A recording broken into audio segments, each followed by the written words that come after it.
Here's something that's really rather fascinating and a little off the beaten track, but it's not something you won't be acquainted with. Because, in a sense, I could have called this the wonderful world of squeaks rather than the wonderful world of harmonics. Because, a squeak really actually is simply a harmonic. It's a rather unwelcome intruder into our sound, which sometimes just it's there, it's a squeak. Um, but I'd like to take you on a little tour, short but I hope interesting journey into this slightly well known, uncharted area of clarinet playing and saxophone playing. There are a series of harmonics, which are also known as overtones, associated with every note. And these higher frequency notes sound at the same time. And although they are almost inaudible, they are partly responsible for giving our notes, our sound, its characteristic quality. Here's a little video I made earlier, just to give you a little more introduction into harmonics.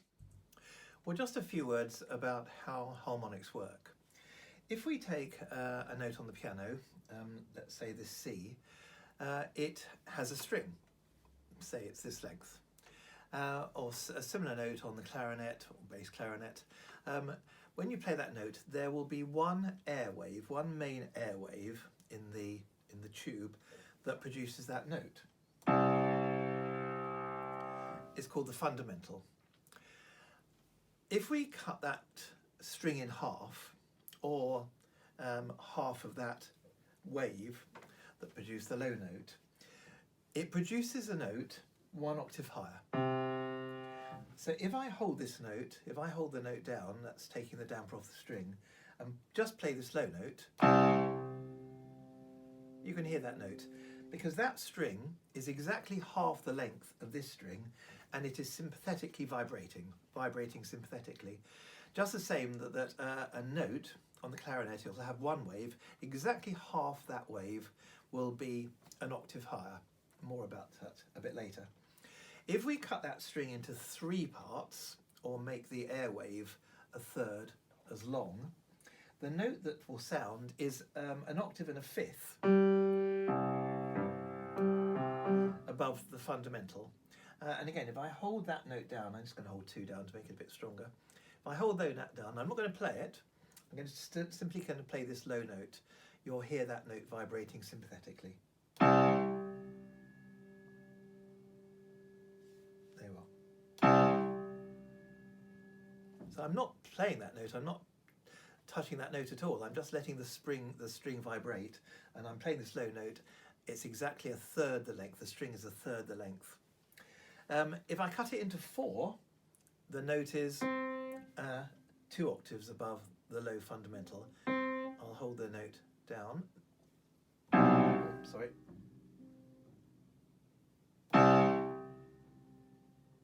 You can hear it's quite weak, but there it is. And if we cut it into 5 parts, the next note is actually an E, a third above the low note, a third plus 2 octaves. So I'm going to hold that E down and play the low note. It's quite weak, but you can still hear it. And that is the basics of harmonics. Every wave, every fundamental has just lots of overtones, partials, harmonics, which are scientifically connected by being the first is exactly half the string, or the airwave is exactly half the length, and a third, a quarter, a fifth, a sixth, etc. We'll talk about more of this in a moment. But interestingly, it has a great effect on the whole history of music, actually, because early music, the earliest music, were female and male voices singing in octaves. Then we had what's called organum, which is that second overtone. And then the big development was it became harmony, which is where they introduced the third, which is the next different overtone. Anyway, that's just a little bit of background into harmonics. These are the actual harmonics or overtones on the notes of the lower register of the clarinet. And the clarinet is, in fact, from a scientific point of view, known as a closed cylindrical pipe. one end is open, but the other, due to the presence of the reed and the player, is closed. And so it produces different harmonics and therefore a different kind of sound from an open piped instrument like the flute, or closed conical pipes like the oboe or bassoon. And for reasons we don't need to go into here, the closed pipe, the clarinet, prefers the odd numbered harmonics. And this is why the clarinet's second register is a 12th higher than the fundamental. So I think you can see in my little diagram here, the second is a weak harmonic. We don't hear it on the clarinet. The third is strong. That's the second register. The fourth, also characteristic of an open pipe, is weak. But the fifth is strong, and that is the note that gives us our third register. How can harmonics help us? Knowing the harmonics of particular notes is very helpful in understanding a number of important aspects of the clarinet's behaviour. First of all, it can help us in tuning. Now, here's an interesting thing. If you play your bottom E and you listen carefully, you will hear this overtone. It's that B, which of course is the note we get when we open the register key. I'll play it on my instrument. I don't know whether you'll hear it with me playing.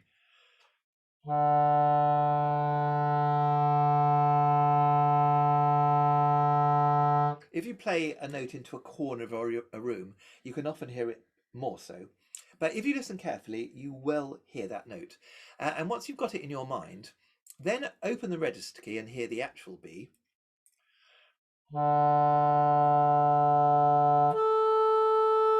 And if it's the same, then you know your clarinet is in tune. Sometimes it may not be, and the natural overtone might not actually be the actual tuning of that note, in which case we may have to make slight adjustments, or we may indeed have to take our instrument to a technician who may be able to help us.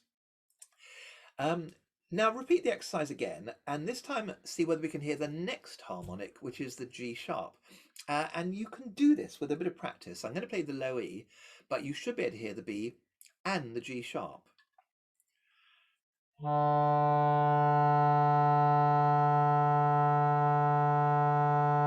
wonder whether you can hear it. Again, playing in a corner might do it. Let me play you those other notes. Those notes are all there in that bottom E. And again, play the low E, hear the natural harmonic of that G sharp, play your G sharp, and if it's not the same note, then you know it's not quite in tune. If you can't, maybe listen to another player. That often helps for you to hear it. And so you can try that same exercise on other notes in the low register. It's also going to contribute to the actual tone quality, because some players, and I'm going to play you just a little example of a player who has much harmonic sounds in his notes, really does give you an improvement, a richness to tone quality. And when you play these low notes, if you can begin to hear the harmonic, you may be doing something with your oral cavity, with your breathing, that gives you more harmonically rich notes, which will contribute to the colour of the sound. And then you can really begin to explore and experiment sound in all sorts of ways. You may find you want a character that has a less harmonically rich sound for some reason, or a more harmonically rich sound. It's fascinating. And also, it's the explanation behind many of the notes of the altissimo register. You can begin to see that harmonics on lower notes give you the next harmonic. It's also interesting in it will help develop the use of the vocal tract. Now this is really rather an interesting area of playing. The Americans sometimes call it voicing. I'm hoping we can begin to call it voicing more in this country. And very much the way that you control the positioning of your tongue is going to control a lot about the sound. Here's something you can just try. If we play that E in the second register with my tongue quite low, an or sound, if I then put the tongue higher by thinking R, tongue is high, and then finally E, tongue is very high, it changes the oral cavity shape, it changes the resonance of the oral cavity and the speed of the air, and we begin to get these other notes. I'm just going to finger the first E you see. But I just got those higher notes with the same fingering. And if you work on this, if you fiddle around with it, you'll begin to understand the clarinet more. You'll begin to understand fingerings, where notes live, and you can do it for all notes in that register, etc. And you can almost find another harmonic as well, and that's the actual particular harmonics. But there's yet another one. I might be able to get it. Let me see. There it is. That's the next harmonic up. And once you begin to understand this, and this is just fingering the lower note, it's really going to help with very high notes. You can try this again, just literally fingering the shallow notes.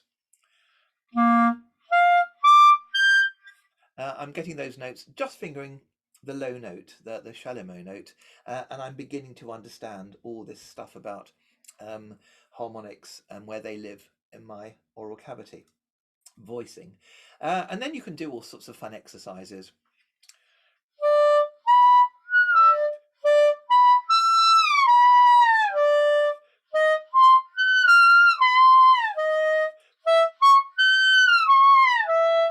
Slurring between harmonics, and it will just give you more understanding of how it all works. And it can also help develop the strength of the embouchure. For example, if I play C, then I play G without the register key, and then I try to play other notes without the register key.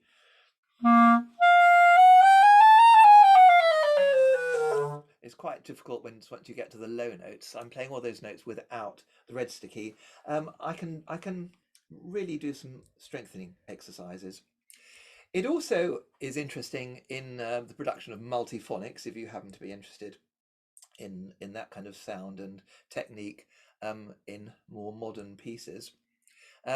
It's not an area that I'm particularly interested in myself, actually, but if you want to, you can do so. It also begins to give you the ability to pitch bend.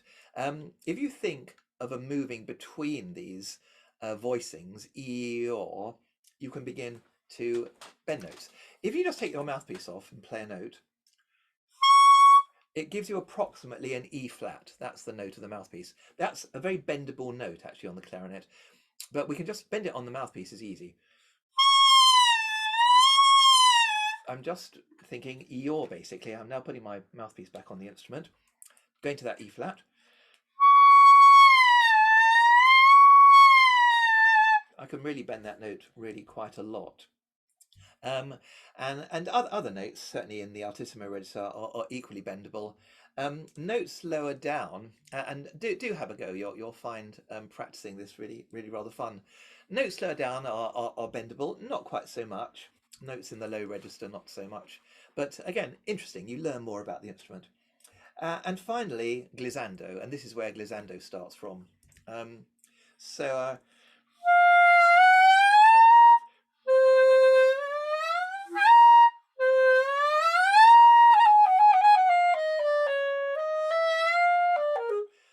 A bit of Rhapsody in Blue, but and you'll find you can start doing all this stuff. And I just want to finish by playing you a little excerpt of the opening of the Mozart Clarinet Quintet, played by this American player, Ralph McLean. He's a player who is very well known for having a very harmonically rich sound. I don't think you'll get so much. It's quite an old recording. It dates back from the 1930s, in fact. But I still think you'll catch something very interesting about the sound. He actually gave the first, or was credited for giving the first performance of the Aaron Copland concerto with the Philadelphia Orchestra, in fact, in New York in 1950. Anyway, so there it is, the wonderful world of harmonics. But let's just finish by listening to a little bit of Ralph McLean playing some Mozart with a very harmonically rich sound.